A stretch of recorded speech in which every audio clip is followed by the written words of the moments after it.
This video is I'm gonna make a movie review vlog, and that the the movie that I already watched is Teacher's Diary. So based on my opinion, you can you will be sad because they both experience um a, a broken hearted, and you can be happy because um they solve the problem by them, and they help students to be graduated,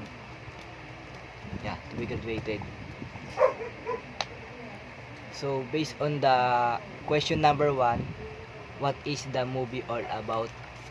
The movie is all about is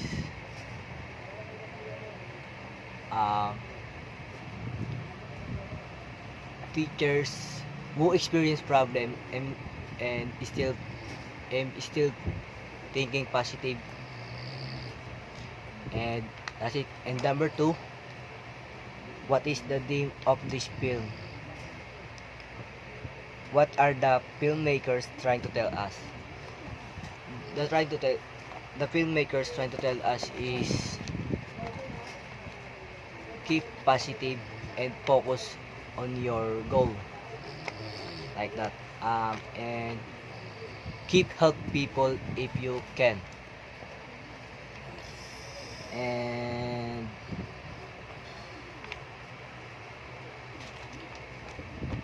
that's it. And number 3,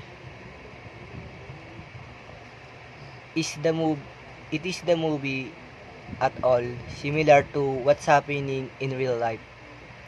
Why or why not? It's similar to real life because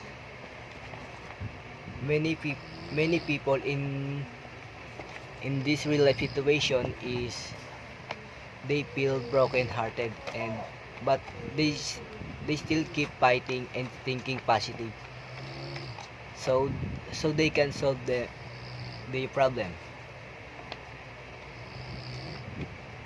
And for number 4, what are the key points that are the most memorable for you throughout the whole movie? The key points that are most memorable for me is the on how they keep positive and how they solve the problem. And in number 5, what did you learn from this movie? That's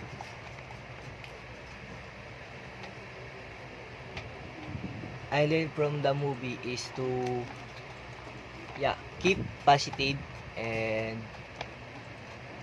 keep help keep helping people if you can, and